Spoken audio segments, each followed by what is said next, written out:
Meals that are easy to assemble, put in the freezer, and then heat from frozen are gold on those days when you're trying to run from one activity to the next, or if you are sick or injured or dealing with a chronic illness. These meals can be lifesavers. My name's Larissa, and welcome to my channel where we share tips and tricks for making cooking and living a little bit easier so that you are a little less stressed. Today we're going to dive into Carrie Truman's cookbook called Seriously Good Freezer Meals. I've been having amazing success with the meals in this book, and today I'm going to share with you a freezer-friendly meatloaf. It takes less than 5 minutes, so you can pull it all together on a day when you have some higher energy, but you don't need very much energy. Truly, it is easy. It freezes well, and then on a day when you think, I am too tired to cook or I forgot to plan something for dinner, you can pull this out of the freezer, put it into the oven, open up a can of vegetables, make some instant mashed potatoes, and you have a complete meal. Or grab frozen veggies and you're good to go. One thing I will say about this recipe is that it is easy, but I feel that her portion sizes are off. I get 3 meals out of 1 tray. Carrie says that she gets 6 portions per tray, and I don't know if I'm just overeating or what's going on. But make sure that you pay attention to the fact that it might feed less people than you anticipate. Let's dive in. I start by measuring all the things that go into the meatloaf except for the ground beef. I find it easier to just dump everything into the bowl, and then when I open the ground beef and my hands are beefy, I can start to mix everything together. Start with half a cup of panko, a 1/4 cup of barbecue sauce, and this is what I have on hand, so this is what I'm using.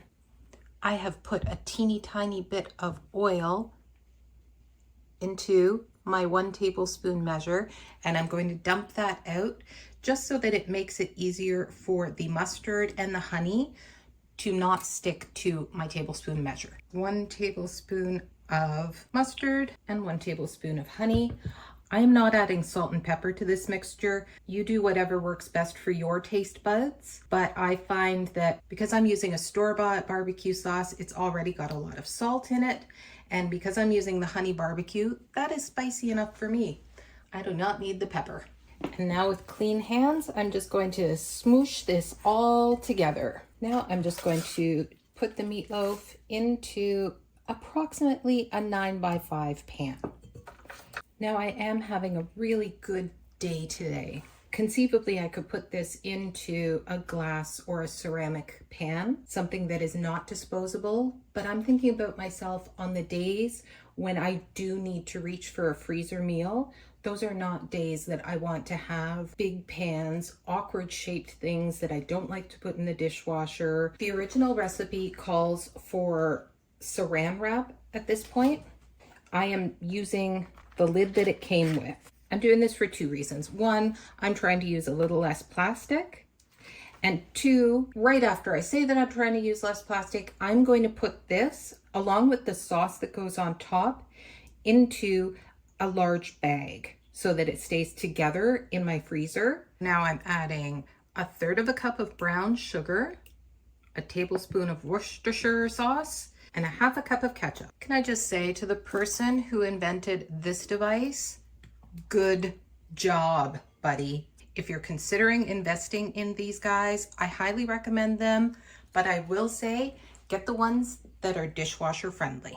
There are some less expensive versions out there that cannot be chucked in the dishwasher, and I would not want to have to deal with these guys. Now that I've got my meatloaf and the topping, I'm going to put those both into a gallon Ziploc bag and pop them in my freezer until I'm ready to eat it.